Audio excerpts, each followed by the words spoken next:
私日本に来たばかりの時にすごい怪しいことを見たんですよ。なんかね、人たちがこっそりとちっちゃな窓口ってなんかやってるわけで、なんだろうと思ったら聞いたらパチンコの換金だって。でなんでパチンコ屋でやらないかって言って、いや一応違法だって言うけど、違法だけどでかいネオン看板を出してるじゃないですか。で実際に日本でいうとその自動車産業より大きい産業、年間30兆円以上動くわけなのに違法で、それで調べたんですよ。でパチンコという名前どこから来たかというと、戦後日本の博打が禁止されたんですよ。競馬と競輪とか一部の利権、アメリカとパイプの持つ利権以外の博打が禁止になったんですよ。そこで例外があったわけ。ほら子供の祭りにちょっと景品もらうようなものはいいんじゃないかということ。要するになんかあるじゃん、ダーツを投げてさ、こうちょっと景品もらうって、そういうのはいいでしょって。そこでつついて日本のちょっとヤクザ的な人たちとかがそれで景品をちょっと高いやつにしてレコードの針とかで、それをお金とこっそりと交換する。ですごい大きな産業になったんですよ。ところが途中で、ヤクザ利権じゃなくなったんですよ。で警察の今利権なんですよ。ヤクザはこう全部警察にこう乗っ取られたわけですよ。で最近なんか日本の風俗もパチンコもみんな警察なんですよ。ですごい莫大なお金起きてる。パチンコはあれでしょ、4.5 円で買って1パチンコなのでそれを 2.5 円で交換するというか、すごい利益が出るんですけれども、でそもそもねパチンコって博打としてすごい効率悪いわけで、カジノだったら 99% 博打やる人に戻るわけでも、パチンコもっと熱いのを取ってるけど、じゃあそのパチンコを合法にすると政治家が言うと誰が反対するかって警察なんですよ。なぜかというと、天下り行くんですよパチンコに。それから、いろんなそのパチンコ機械の審査とか、とにかくもうお金の絡みでですね、こう変な商売になってしまってるわけ。あとはパチンコが工作費用のマニーロンダリングとして使われたんですよ。要するに北朝鮮にたくさんのパチンコのお金がいたんですけども、ただ皆さんが理解してないのは、北朝鮮っていうのはそれもまたアメリカの植民地なんですよ。でどういうことかというと、アメリカって武器商人じゃないですか。でアジアで武器を売るのにほら悪役いないと商売にならないじゃないですか。だから例えばパキスタン経由で北朝鮮にボロい鉄砲弾ミサイル撃ってで飛ばしてもらって、それほら北朝鮮怖い怖いってミサイル防衛システムどうですか、高いいいやつあるんだよでこうででそれいろんなこう便宜働くから裏お金をこうラウンドリングするのはパチンコ経由だったわけですから、いずれは全部表に出てることとは違う。で私は個人的にパチンコを合法にした方がもっとみんながやった方が景品もらえる数が多いけど、その代わり警察が天下り先が減るという問題が起きるです。はい、どうぞ。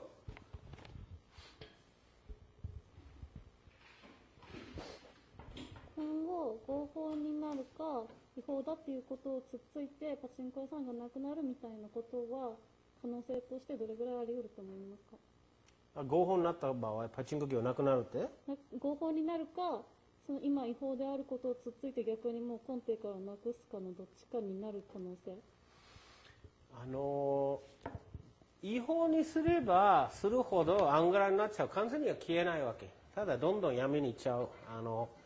それは世界の歴史の教訓なんですよ。どうしても博打やりたい人は何か方法を見つけるんですけども、ただ私はね、パチンコのいいところというのは、どんなに頑張っても、1日損できるお金結構限定されるわけですから、カジノだと本当にもう家族崩壊、完全に倒産するような人出てくるけど、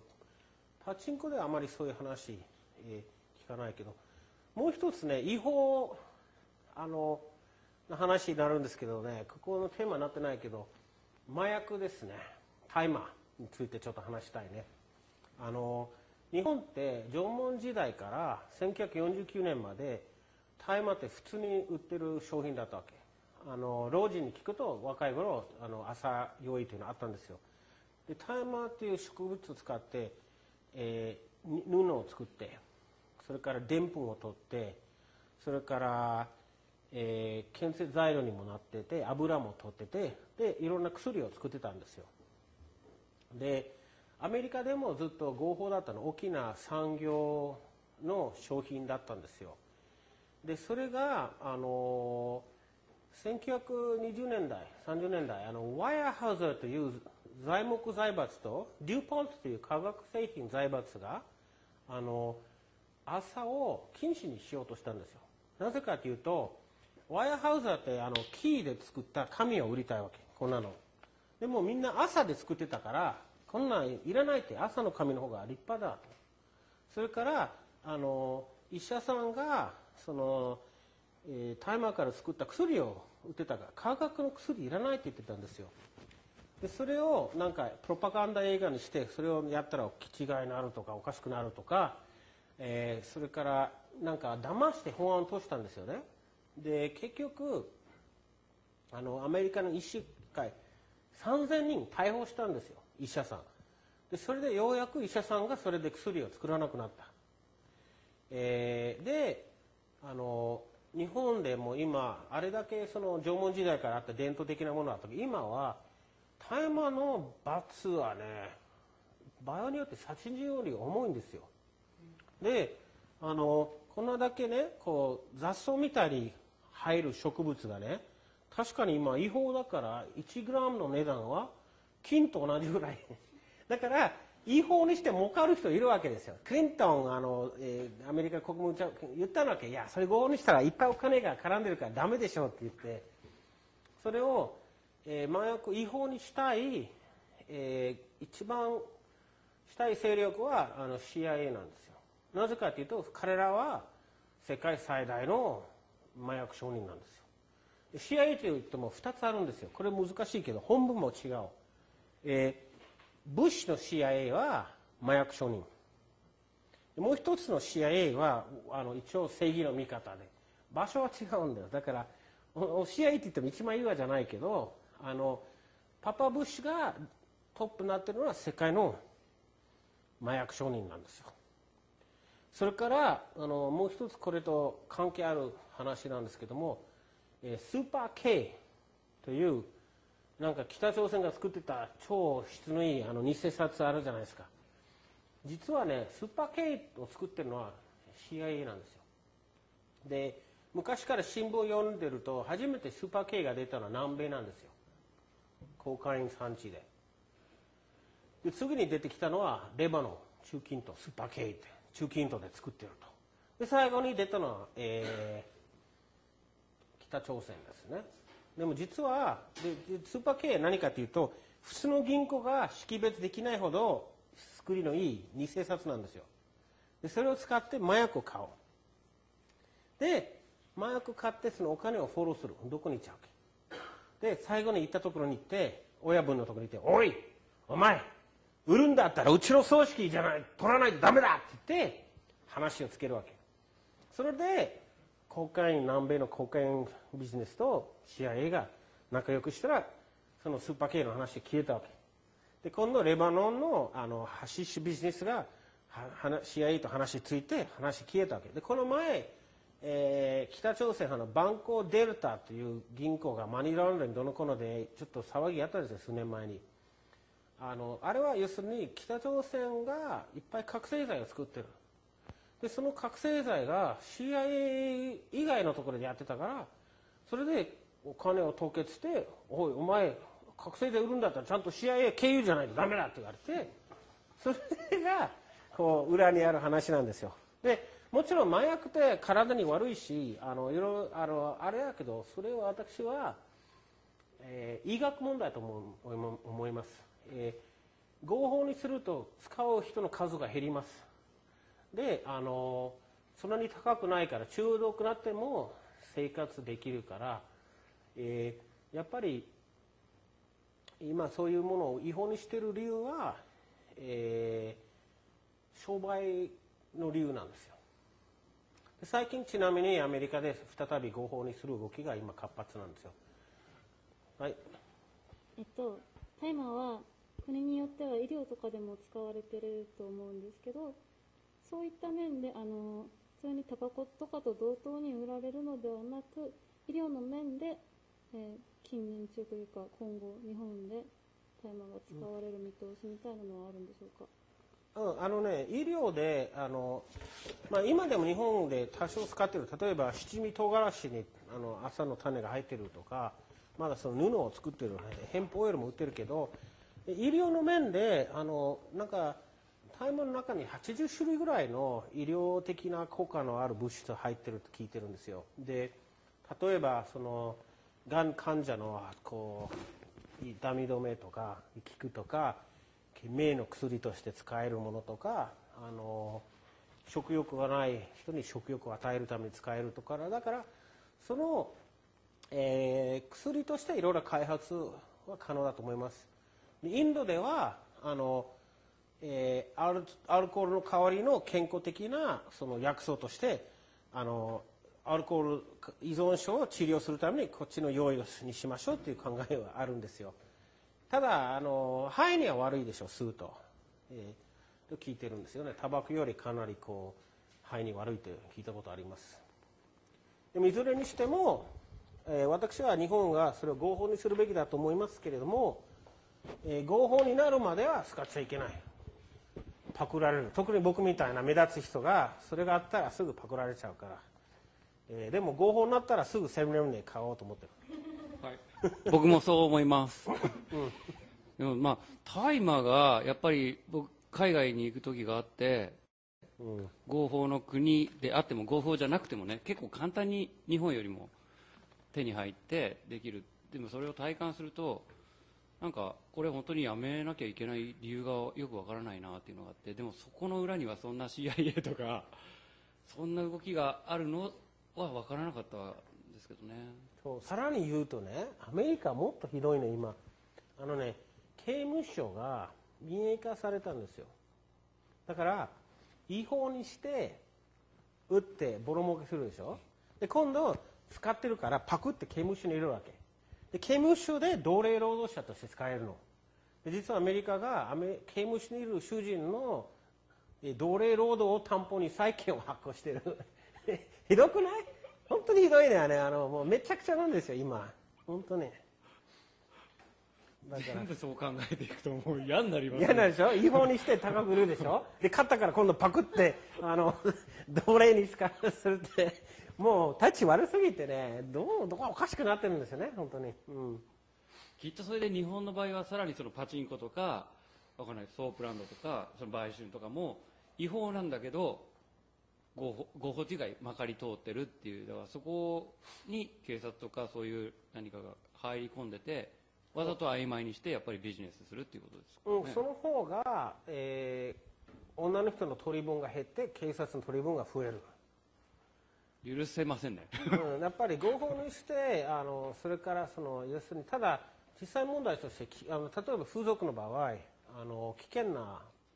男が暴力振るうとかお金払わないとか病気とかいろんなトラブルあるから、しっかりした女の人を守る体制と衛生の面とか暴力の面とかいろんな設備が必要なんですよ。でそれが必要だと思いますけど、そこでやっぱり男が絡むビジネスになると思うんですけども、合法にした方が、女の人の取り分が多いし女の人の安全が守られると思います。CIA がですね、麻薬やってるとか、そういうことはもう大丈夫ですけども、パチンコだけはですね、私の知っている高級官僚の天下り先ですからね、先生、体に気をつけてください。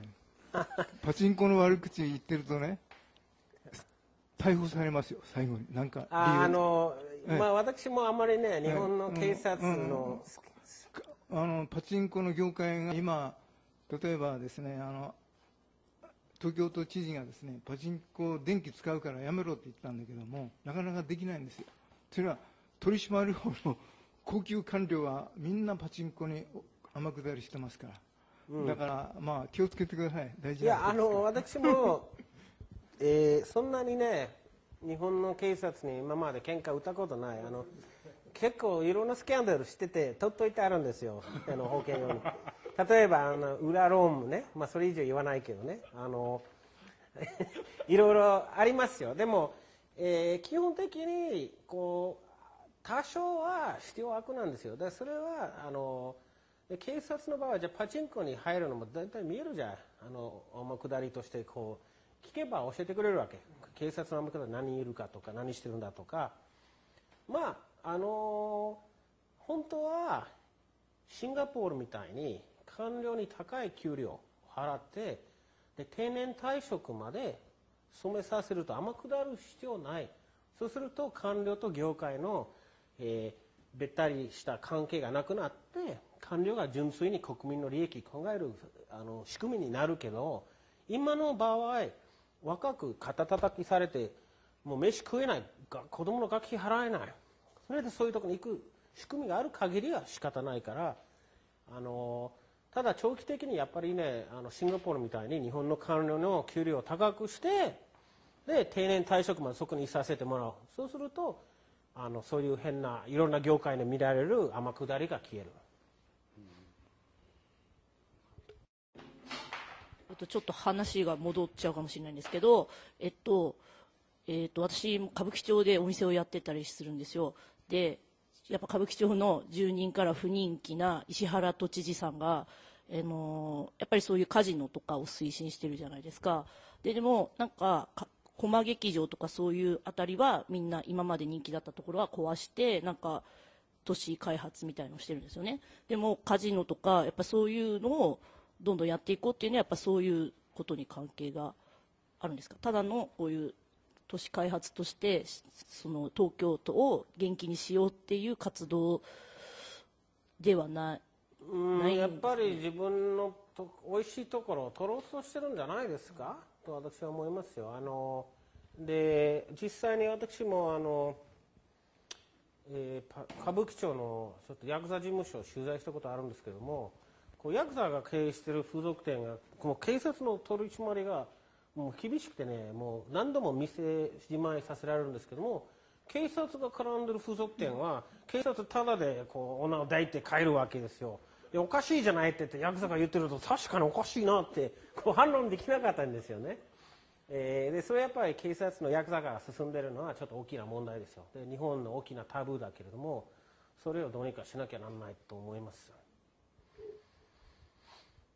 もう少しそこがオープンになんかできないんですかね。オープンになってそういう裏があるんだよって、どういうふうにもっとみんながちょっとずつ設けて、いうところから始めていけばなんかそうだね。要は独占ね、よくないよ。警察による独占でもヤクザによる独占でもダメだから、いろんな人たちが商売できるようにした方が一番いいんですよ。例えば大きなカジノを作ってそこに一人の会長社長で全部儲けが一人の人間のこう天文学的な講座に行くよりもたくさんのちっちゃい店に行った方がこう実際に、いい生活する人の数が多いわけですよ。それはね商売上あらゆる分野で永遠な課題なんですよ。あまり独占になると良くないけど、あんまりこう効率にいいところの足引っ張るのも良くないから、ずっと永遠な課題だけど、最近とにかく、日本の警察が調子に乗りすぎと私は思います。はい。パチンコ屋さんが天下り先っていうお話、私全然知らなかったんですけど、実際パチンコ屋さんで働いてるんですか？普通はまあ、末端の平野警察がね、こう一番そのレベルの低い警察は、もしかすると警備員として本当に仕事してるかもしれないけど、大体は出社しない顧問としてこう給料だけもらうんじゃないですか。いろいろあります。ただあとなんかパチンコ機械のね、こうなんかその検査とかなんか知らないけど、まあ基本であんまり働かないでお金だけもらってるんじゃないですか。